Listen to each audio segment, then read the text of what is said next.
여러분, 오늘도 이렇게 귀한 시간을 함께하게 되어 참 반갑습니다. 혹시 살아오시면서 이런 고민해 보신 적 있으신가요?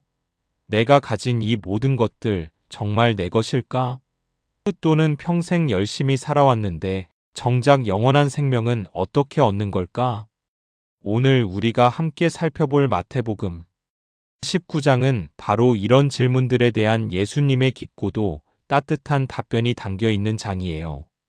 부자 청년의 안타까운 선택, 어린아이들을 향한 예수님의 특별한 사랑, 그리고 결혼과 이혼에 대한 예수님의 분명한 가르침까지.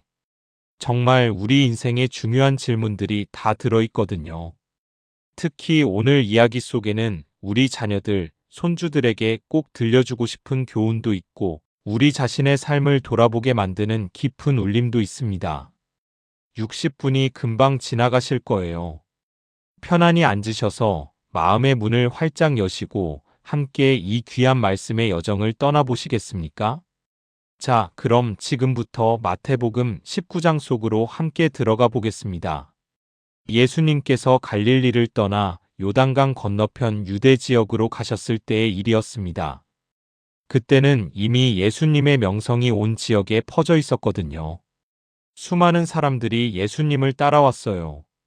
병든 사람들, 소외된 사람들, 진리를 찾는 사람들. 정말 다양한 사람들이 몰려들었죠. 그리고 예수님은 그들을 한 분 한 분 고쳐주셨습니다. 그런데 이 평화로운 장면 속으로 바리새인들이 다가왔어요. 그들의 얼굴에는 뭔가 음험한 미소가 번지고 있었습니다. 손에는 이미 예수님을 곤란하게 만들 질문이 준비되어 있었죠. 선생님, 남자가 어떤 이유로든 자기 아내를 버려도 됩니까? 참 교묘한 질문이었어요. 당시 유대 사회에서 이혼 문제는 뜨거운 논쟁거리였거든요. 어떤 랍비들은 아주 사소한 이유로도 이혼할 수 있다고 가르쳤고, 또 어떤 랍비들은 간음의 경우에만 가능하다고 주장했습니다.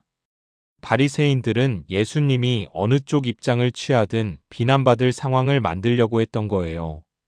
하지만 예수님의 대답은 그들의 예상을 완전히 뛰어넘는 것이었습니다. 너희가 성경을 읽어보지 못했느냐? 창조주께서 태초부터 사람을 남자와 여자로 만드시고, 예수님은 그들을 모세의 율법이 아니라 훨씬 더 근본적인 창조의 원리로 데려가셨어요. 그러므로 남자가 부모를 떠나 자기 아내와 합하여 둘이 한 몸을 이룰지니라. 이러므로 그들이 이제 둘이 아니요 한 몸이니 하나님이 짝지어 주신 것을 사람이 나누지 못할지니라. 얼마나 아름다운 말씀입니까? 결혼은 단순히 계약이나 사회적 제도가 아니에요. 하나님께서 친히 두 사람을 하나로 묶어주신 거룩한 연합이라는 거죠. 우리 세대만 해도 결혼은 평생의 약속이었잖아요. 서로 힘들어도 가난해도 함께 버티고 살아왔던 그 세월들. 바리새인들은 물러서지 않았습니다. 그렇다면 모세는 왜 이혼 증서를 주고 버리라고 명령했습니까? 그들의 목소리에는 승리의 확신이 묻어났어요. 예수님의 대답은 더욱 날카로웠습니다. 모세가 너희 마음의 완악함 때문에 아내를 버리는 것을 허락했지 본래부터 그런 것은 아니었느니라. 아, 이 말씀이 얼마나 가슴에 와닿는지 모르겠어요. 하나님의 이상은 하나였어요. 한 남자와 한 여자가 평생을 함께하는 것. 하지만 인간의 죄성과 완악함 때문에 이혼이라는 제도가 생겨났다는 거죠. 이건 하나님의 허락이 아니라 인간의 연약함에 대한 안타까운 양보였던 겁니다. 그러면서 예수님은 분명히 말씀하셨어요. 누구든지 음행한 이유 외에 아내를 버리고 다른데 장가드는 자는 간음함이요 버림받은 여자에게 장가드는 자도 간음함이니라. 제자들이 이 말씀을 듣고 깜짝 놀랐습니다. 사랑과 아내의 관계가 이러하다면 장가들지 않는 것이 좋겠습니다. 그들의 반응이 얼마나 인간적입니까? 그 시대에 이혼이 얼마나 쉽게 이루어졌는지 짐작할 수 있는 대목이에요. 예수님은 제자들에게 이렇게 말씀하셨죠. 다 이 말을 받을 수는 없고 오직 타고난 자라야 할지니라. 그러시면서 세 가지 경우를 말씀하셨어요. 모태로부터 된 고자도 있고, 사람이 만든 고자도 있고, 천국을 위하여 스스로 된 고자도 있다고 하시면서 이 말을 받을 만한 자는 받을지어다 하고 마무리하셨습니다. 이 말씀은 결혼이 모든 사람의 의무가 아니라는 것을 보여주시는 거예요. 어떤 사람들은 하나님 나라를 위해 독신으로 사는 삶을 택할 수도 있다는 거죠. 중요한 건 각자가 하나님께 받은 소명대로 사는 것이라는 겁니다. 바로 그때였습니다. 어디선가 아이들의 제잘거리는 소리가 들려왔어요. 까르르 호호. 엄마들이 자기 아이들을 데리고 예수님께 나아왔던 거예요. 예수님께 손을 얹고 기도해 달라는 마음에서였죠. 그런데 제자들의 반응이 어땠을까요? 쉿, 조용히 해. 선생님께서 중요한 말씀을 하고 계시잖아. 제자들은 아이들을 꾸짖었어요. 그들에게는 아이들이 예수님의 귀한 시간을 방해하는 존재로 보였던 거예요. 하지만 예수님의 반응은 전혀 달랐습니다. 예수님은 제자들을 보시며 분명하게 말씀하셨어요. 어린아이들을 용납하고 내게 오는 것을 금하지 말라. 천국이 이런 자의 것이니라. 이 장면을 상상해 보세요. 예수님께서 팔을 활짝 벌리시고 아이들을 맞이하시는 모습을요. 한 명 한 명을 무릎에 앉히시고 그들의 머리를 쓰다듬으시고 축복해 주시는 모습을, 예수님의 손길이 닿은 아이들의 얼굴에는 환한 미소가 번지고 엄마들의 눈에는 감동의 눈물이 고였을 거예요. 천국이 이런 자의 것이니라. 이 말씀이 무슨 뜻일까요? 어린아이들의 어떤 점이 천국에 합당하다는 걸까요? 아이들은 순수해요. 꾸밈이 없죠. 자기가 연약하다는 걸 알고 부모를 전적으로 의지합니다. 교만하지 않고 자기 공로를 내세우지 않아요. 바로 이런 겸손하고 순수한 마음이 천국에 들어가는 조건이라는 거예요. 우리도 손주들을 보면 느끼잖아요. 그 순수함, 그 믿음, 그 의존하는 마음. 예수님은 우리도 그런 마음으로 하나님을 대해야 한다고 가르치신 거예요. 예수님께서 아이들에게 손을 얹고 축복하신 후 그곳을 떠나시려는 순간이었습니다. 갑자기 한 청년이 달려왔어요. 숨을 헐떡이며 예수님 앞에 무릎을 꿇었습니다. 그의 옷차림은 고급스러웠고 얼굴에는 진지함이 가득했어요. 선한 선생님이여, 내가 무슨 선한 일을 하여야 영생을 얻으리이까? 이 청년의 질문 속에는 간절함이 묻어 있었어요. 그는 부자였지만 그의 마음 깊은 곳에는 채워지지 않는 공허함이 있었던 거죠. 재산도 있고 명예도 있고 모든 걸 다 가졌지만 정작 영원한 생명에 대한 확신이 없었던 겁니다. 예수님께서 그를 보시며 말씀하셨어요. 어찌하여 선한 일을 내게 묻느냐? 선한 이는 오직 한 분이시니라. 내가 생명에 들어가려거든 계명들을 지키라. 청년이 물었어요. 어느 계명이오니이까? 예수님께서 10계명 중 사랑과의 관계에 대한 계명들을 나열하셨습니다. 살인하지 말라, 간음하지 말라, 도둑질하지 말라, 거짓 증언하지 말라, 내 부모를 공경하라, 내 이웃을 내 자신과 같이 사랑하라. 청년의 얼굴이 환해졌어요. 이 모든 것을 내가 지켰나이다. 그런데 아직도 무엇이 부족하니까? 그의 목소리에는 자신감이 가득했어요. 실제로 그는 어려서부터 율법을 철저히 지키며 살아온 사람이었거든요. 예수님께서 그를 보시고 사랑하는 마음이 드셨어요. 마가복음에는 예수께서 그를 보시고 사랑하사라는 표현이 나오거든요. 정말 안타까운 마음으로 그리고 깊은 사랑으로 예수님께서 말씀하셨습니다. 내가 온전하고자 할진대 가서 내 소유를 팔아 가난한 자들에게 주라. 그리하면 하늘에서 보화가 내게 있으리라. 그리고 와서 나를 따르라. 순간 청년의 얼굴이 어두워졌어요. 그의 눈에서 빛이 사라졌습니다. 입술이 파르르 떨렸어요. 그는 천천히 고개를 숙이더니 근심하며 돌아서서 떠나갔습니다. 그의 재산이 엄청나게 많았거든요. 그 뒷모습이 얼마나 안타까웠을까요? 영생을 얻을 수 있는 기회가 바로 눈앞에 있었는데 그걸 버리고 돌아서는 청년의 모습. 제자들도 주변 사람들도 다 숨을 죽이고 그 장면을 지켜봤을 거예요. 예수님께서 제자들을 둘러보시며 말씀하셨어요. 내가 진실로 너희에게 이르노니 부자는 천국에 들어가기가 어려우니라. 제자들이 깜짝 놀랐어요. 당시 유대인들은 부를 하나님의 축복으로 여겼거든요. 부자는 하나님께 복을 받은 사람이고 당연히 천국에 가기 쉬울 거라고 생각했던 거죠. 예수님은 더욱 강하게 말씀하셨습니다. 내가 다시 너희에게 말하노니 낙타가 바늘기로 들어가는 것이 부자가 하나님의 나라에 들어가는 것보다 쉬우니라. 낙타가 바늘기로 들어간다고요? 이게 얼마나 강렬한 비유입니까? 당시 가장 큰 동물인 낙타가 가장 작은 구멍인 바늘기를 통과한다. 이건 불가능한 일이에요. 완전히 불가능한 일이죠. 제자들이 매우 놀라 물었습니다. 그렇다면 누가 구원을 얻을 수 있겠습니까? 그들의 목소리에는 절망감이 묻어났어요. 부자도 구원받기 어렵다면 가난한 사람들은 어떻게 구원받을 수 있겠느냐는 거였죠. 예수님께서 그들을 바라보시며 말씀하셨어요. 사람으로는 할 수 없으되 하나님으로서는 다 하실 수 있느니라. 이 말씀이 얼마나 위로가 됩니까? 우리 인간의 힘으로는 구원이 불가능해요.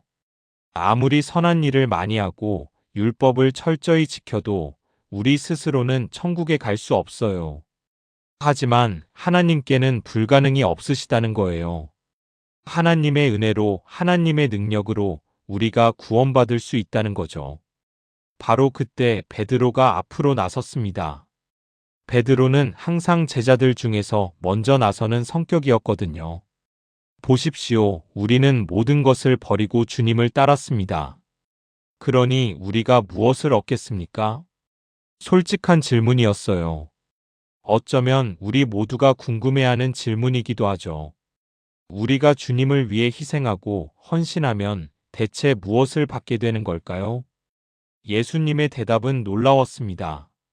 내가 진실로 너희에게 이르노니 세상이 새롭게 되어 인자가 자기 영광의 보좌에 앉을 때에 나를 따르는 너희도 12 보좌에 앉아 이스라엘 12 지파를 심판하리라. 제자들의 눈이 커졌을 거예요. 자기들이 보좌에 앉아서 이스라엘을 심판한다고요? 이건 상상도 못했던 영광이었어요. 예수님은 계속 말씀하셨습니다. 또 내 이름을 위하여 집이나 형제나 자매나 부모나 자녀나 전토를 벌인 자마다 여러 배를 받고 또 영생을 상속하리라. 여러 배를 받는다는 거예요. 우리가 주님을 위해 포기한 것보다 훨씬 더 많은 축복을 받게 된다는 겁니다. 이 땅에서도 축복을 받고 또 영원한 생명까지 얻게 된다는 거죠. 하지만 예수님은 여기서 중요한 경고를 덧붙이셨어요. 그러나 먼저 된 자로서 나중되고 나중된 자로서 먼저 될 자가 많으니라. 이게 무슨 뜻일까요? 지금 이 세상에서 높은 사람, 대단한 사람처럼 보이는 사람이 천국에서는 낮아질 수 있고 지금 보잘것없고 낮은 사람이 천국에서는 높아질 수 있다는 거예요. 중요한 건 외적인 성공이나 명예가 아니라 우리의 마음이 어디를 향하고 있느냐는 거죠. 이 부자 청년의 이야기를 곱씹어 보면 정말 많은 생각이 들어요. 그 청년은 모든 계명을 지켰어요.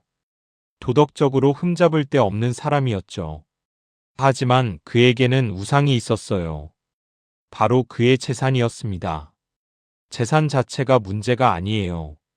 문제는 그것이 하나님보다 더 소중해졌다는 거예요. 그는 재산을 놓을 수 없었어요. 영생보다 재산이 더 소중했던 겁니다. 우리는 어떤가요? 우리에게도 놓지 못하는 것들이 있지 않나요? 꼭 재산만이 아니에요. 자식에 대한 집착, 명예에 대한 욕심, 건강에 대한 두려움. 하나님보다 더 소중하게 여기는 것들이 우리에게도 있을 수 있어요. 생각해 보세요. 우리가 살아온 세월 동안 열심히 모은 것들, 집, 저축, 자식들을 위해 준비해 놓은 것들. 이런 것들이 나쁜 건 아니에요. 하지만 이것들이 우리와 하나님 사이를 가로막는다면 그때는 문제가 되는 거죠. 예수님께서 그 청년에게 내 소유를 팔아 가난한 자들에게 주라고 하신 건 모든 그리스도인이 가난하게 살아야 한다는 뜻이 아니에요. 그 청년에게 특별히 필요한 처방이었던 거예요. 그의 우상을 깨뜨리기 위한 사랑의 명령이었던 겁니다. 우리 각자에게도 예수님께서 요구하시는 것이 다를 수 있어요. 어떤 사람에게는 재산을 내려놓으라고 하실 수도 있고, 어떤 사람에게는 명예를 내려놓으라고 하실 수도 있고, 어떤 사람에게는 자녀에 대한 집착을 내려놓으라고 하실 수도 있어요. 중요한 건 예수님의 말씀에 순종하느냐 안 하느냐는 거예요. 그 청년은 예수님의 말씀을 듣고도 순종하지 못했어요. 근심하며 돌아갔죠. 하지만 베드로와 다른 제자들은 달랐어요. 그들은 진짜로 모든 것을 버리고 예수님을 따랐거든요. 배를 버렸어요. 그물을 버렸어요. 세관을 버렸어요. 가족도, 직업도, 안정된 생활도 다 버리고 예수님을 따랐습니다. 그리고 그 대가로 무엇을 얻었을까요? 12 보좌에 앉을 약속을 받았어요. 여러 배의 축복을 받을 약속을 받았어요. 영생을 상속받을 약속을 받았어요. 그리고 무엇보다도 예수님과 함께하는 매일의 삶을 누릴 수 있었어요. 여러분, 이게 바로 거래예요. 하나님과의 거래. 하지만 이 거래는 우리가 손해보는 거래가 아니에요. 우리가 포기한 것보다 훨씬 더 많은 것을 받는 거래예요. 우리가 주님께 드리는 것은 일시적이고 썩어질 것들이에요. 하지만 주님께서 우리에게 주시는 것은 영원하고 썩지 않을 것들이거든요. 이 땅에서의 몇십 년을 드리고 영원한 생명을 얻는 거예요. 세상의 쾌락을 포기하고 천국의 영광을 얻는 거예요. 어린아이들의 이야기로 다시 돌아가 볼까요? 예수님께서 어린아이들을 끌어안으시고 축복하실 때 그 아이들은 예수님이 누구신지 정확히 알았을까요? 아마 몰랐을 거예요. 그냥 따뜻하고 좋은 분이라고 느꼈을 거예요. 하지만 그게 중요한 게 아니에요. 중요한 건 그 아이들이 예수님께 나아왔다는 거예요. 거부감 없이, 주저함 없이 순수하게 예수님께 달려왔다는 거죠. 반면에 부자 청년은 어땠나요? 그는 예수님이 누구신지 알았어요. 선한 선생님이라고 불렀잖아요. 영생을 얻고 싶어 했어요. 하지만 정작 예수님의 말씀에 순종하지 못했어요. 아는 것과 행하는 것은 다른 거예요. 머리로 아는 것과 마음으로 받아들이는 것은 다른 겁니다. 어린아이 같은 단순한 믿음과 순종이 때로는 많은 지식보다 더 가치 있다는 걸 예수님께서 보여주신 거예요. 여러분, 우리는 지금 인생의 황혼길을 걸어가고 있잖아요. 뒤돌아보면 참 많은 것들이 보여요. 열심히 일했던 날들, 자식 키우느라 고생했던 날들, 기쁨도 있었고 슬픔도 있었던 날들. 그런데 지금 이 순간 가장 중요한 질문은 이거예요. 나는 영생을 얻었는가? 나는 천국에 갈 확신이 있는가? 부자 청년처럼 나는 계명을 다 지켰다고 자신 있게 말할 수 있는 분들도 계실 거예요. 평생 성실하게, 정직하게 살아오셨으니까요. 하지만 예수님께서 묻고 계세요. 그런데 너는 나를 따르고 있느냐? 나를 내 인생의 주인으로 모시고 있느냐? 천국은 우리의 노력으로 얻는 게 아니에요. 하나님의 은혜로 받는 선물이거든요. 사람으로는 할 수 없으되 하나님으로서는 다 하실 수 있느니라는 말씀을 기억하세요. 우리가 할 일은 단순해요. 어린아이처럼 순수하게 예수님께 나아가는 거예요. 우리의 죄를 인정하고 우리의 연약함을 고백하고 예수님의 구원을 받아들이는 거예요. 그리고 우리를 가로막는 우상들을 내려놓는 거예요. 재산이든 명예든 자식에 대한 집착이든 예수님보다 더 사랑하는 것들을 내려놓는 거죠. 쉽지 않아요. 부자 청년도 못했잖아요. 하지만 기억하세요. 하나님으로서는 다 하실 수 있느니라. 하나님께서 우리를 도우실 거예요. 우리가 진심으로 원하고 간구하면 하나님께서 우리에게 그 능력을 주실 거예요. 베드로와 제자들도 처음부터 완벽하지 않았어요. 그들도 실수도 많이 했고 연약했어요. 베드로는 나중에 예수님을 3번이나 부인하잖아요. 하지만 그들은 포기하지 않았어요. 계속 예수님을 따라갔고 결국 위대한 사도들이 되었어요. 먼저 된 자로서 나중되고 나중된 자로서 먼저 될 자가 많으니라는 말씀도 기억하세요. 지금 우리가 어떤 상태에 있든 지금부터라도 진심으로 주님을 따르면 돼요. 혹시 젊었을 때 교회를 열심히 다니지 않으셨나요? 세상 일에 바빠서 신앙생활을 소홀히 하셨나요? 괜찮아요. 지금이라도 주님께 나아오시면 돼요. 지금이라도 진심으로 주님을 영접하시면 돼요. 마태복음 20장에 나오는 포도원 품꾼의 비유를 생각해 보세요.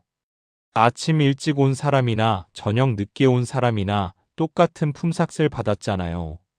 하나님의 은혜는 그래요. 우리가 언제 주님께 나아오든 진심으로 나아오면 주님께서 받아주세요. 여러분 중에 혹시 자식 문제로 고민하시는 분 계신가요?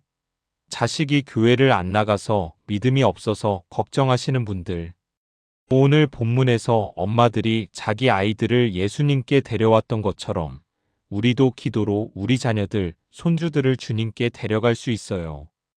비록 그들이 지금 주님을 모른다 해도 우리의 기도가 그들을 주님께로 인도할 수 있어요. 제자들이 아이들을 막았을 때 예수님께서 어떻게 하셨어요? 어린아이들을 용납하고 내게 오는 것을 금하지 말라고 하셨잖아요. 주님은 우리 자녀들, 손주들을 사랑하세요. 우리가 그들을 위해 기도하면 주님께서 그들의 마음을 여실 거예요. 포기하지 마세요. 계속 기도하세요. 아브라함이 조카 롯을 위해 기도했듯이 우리도 우리 가족들을 위해 기도해야 해요. 하나님은 기도에 응답하시는 분이시니까요. 그리고 우리 자신의 삶을 통해서도 보여줄 수 있어요. 우리가 예수님을 진심으로 믿고 따르는 모습, 기쁨과 평안이 넘치는 모습을 자녀들이 보면 그들도 저런 믿음을 갖고 싶다고 생각할 거예요. 부자 청년의 이야기에서 우리가 배울 또 하나는 때의 중요성이에요. 그 청년에게 그때가 기회였어요. 예수님을 직접 만나고 직접 말씀을 들을 수 있는 기회. 하지만 그는 그 기회를 놓쳤어요. 우리에게도 지금이 기회예요. 지금 이 순간이 주님께 나아갈 수 있는 시간이에요. 내일 하지 뭐, 나중에 하지 뭐라고 미루다가는 그 청년처럼 기회를 놓칠 수 있어요. 성경은 말씀하세요. 보라, 지금이 은혜 받을 만한 때요. 보라, 지금이 구원의 날이로다. 오늘이에요. 지금이에요. 내일이 아니라 오늘, 나중이 아니라 지금이에요. 나이가 들수록 시간이 더 빨리 가는 것 같지 않으세요? 한 해 한 해가 정말 빨리 지나가요. 언제까지 미룰 수 있을까요? 우리에게 남은 시간이 얼마나 될까요? 하지만 두려워하지 마세요. 늦은 때란 없어요. 지금이라도 주님께 나아오면 돼요. 십자가 위에서 예수님 옆에 달렸던 강도를 생각해 보세요.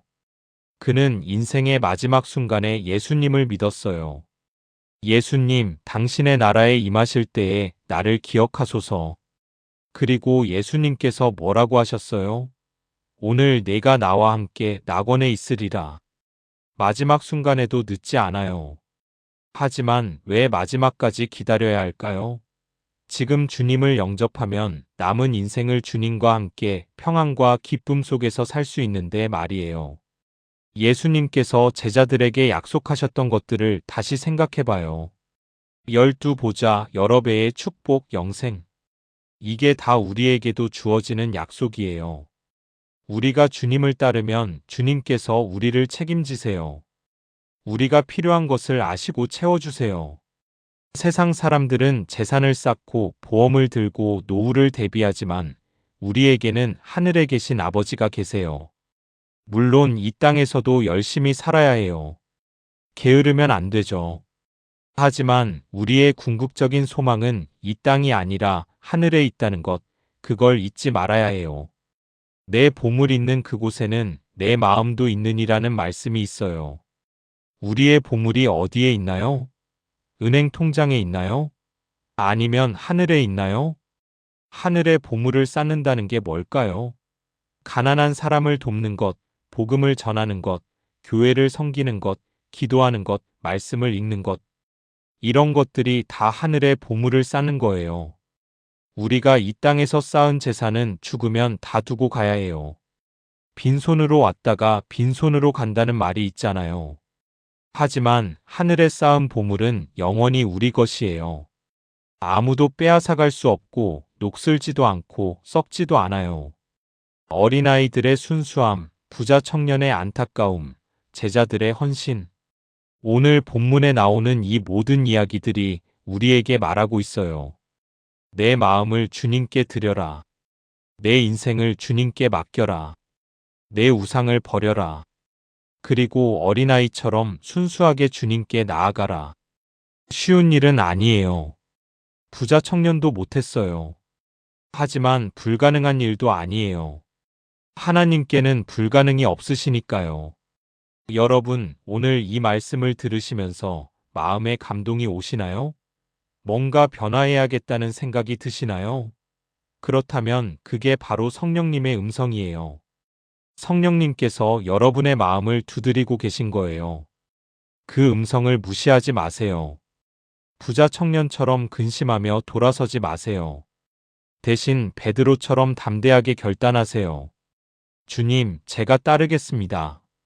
제 모든 것을 주님께 드리겠습니다. 지금 당장은 어떻게 할지 모를 수도 있어요.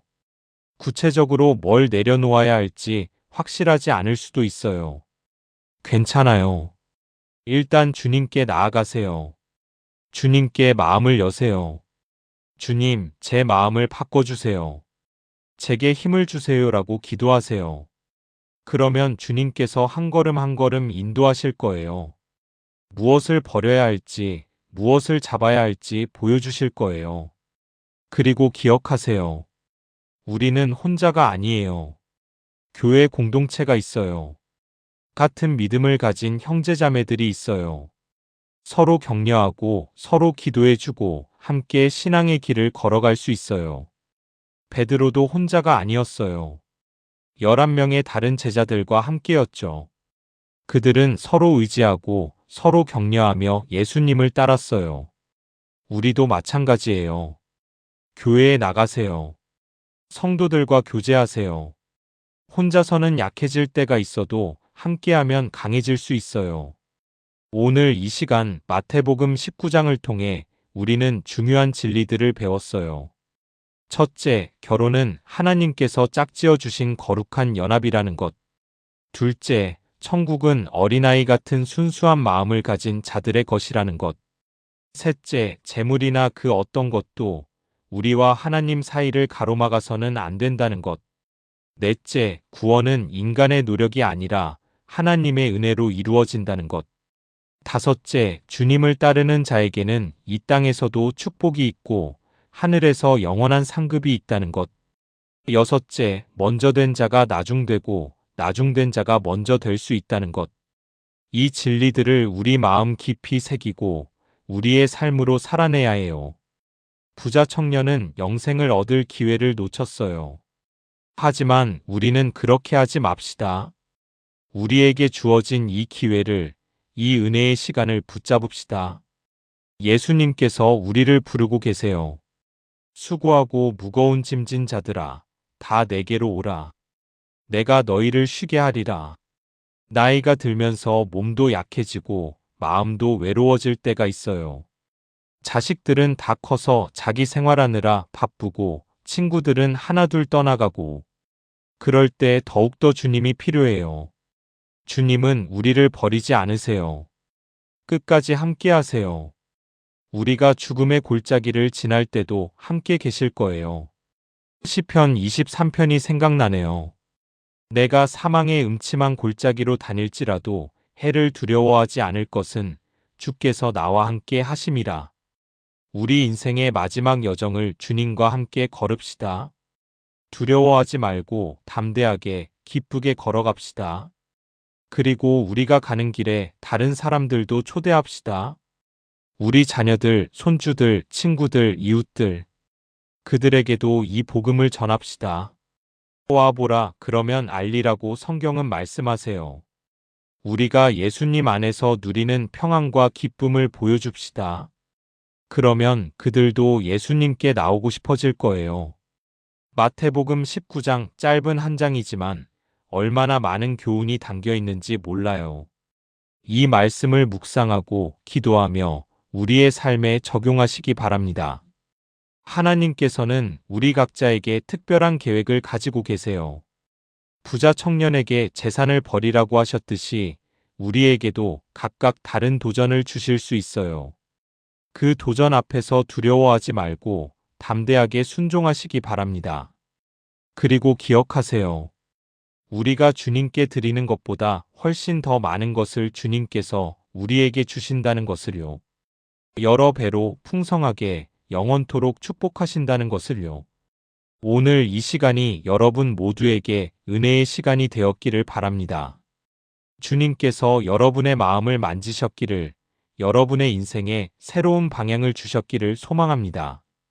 사랑하는 여러분, 우리 함께 이 믿음의 여정을 걸어갑시다. 어린아이처럼 순수하게, 제자들처럼 헌신적으로, 그리고 끝까지 신실하게 주님을 따라갑시다. 천국은 멀리 있지 않아요. 우리가 예수님을 믿고 영접하는 순간 이미 천국 백성이 되는 거예요. 그리고 이 땅에서의 삶이 끝나면 우리는 영원한 본향인 천국으로 가게 될 거예요. 그곳에서는 눈물도 없고 아픔도 없고 죽음도 없어요. 오직 기쁨과 평안과 영광만이 있을 거예요. 우리가 사랑하는 주님을 얼굴과 얼굴을 대하여 뵙게 될 거예요. 그날을 소망하며 오늘을 살아갑시다. 그날을 기대하며 매일을 주님과 함께 걸어갑시다. 부자 청년처럼 근심하며 돌아서는 삶이 아니라 베드로처럼 기쁨으로 주님을 따르는 삶을 사시기 바랍니다. 그리고 마지막 그날 주님 앞에 섰을 때 잘하였도다 착하고 충성된 종아, 내 주인의 즐거움에 참여할지어다라는 칭찬을 듣는 우리 모두가 되기를 간절히 소망합니다. 여러분 한 분 한 분이 진정으로 주님의 자녀로 천국의 상속자로 살아가시기를 축복합니다. 남은 인생이 주님의 은혜로 충만하고 주님의 평안으로 가득하기를 기도합니다. 오늘도 이렇게 함께 해주셔서 정말 감사드립니다. 여러분 한 분 한 분이 모두 소중하고 모두 사랑받는 존재라는 걸 꼭 기억하세요. 주님께서 여러분을 사랑하시고 저도 여러분을 사랑합니다. 이 귀한 말씀이 여러분의 마음속에 깊이 새겨지기를, 그리고 여러분의 삶을 변화시키는 능력이 되기를 간절히 바랍니다.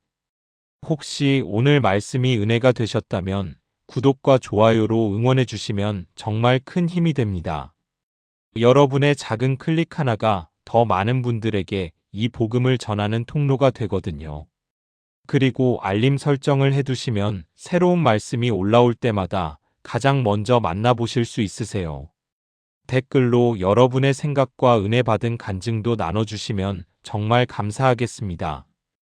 여러분의 이야기 하나하나가 다른 분들에게도 큰 위로와 격려가 되니까요. 다음 시간에도 더 좋은 말씀으로 여러분을 찾아뵙겠습니다. 그때까지 건강하시고 주님의 평안이 늘 함께 하시기를 축복드립니다. 감사합니다.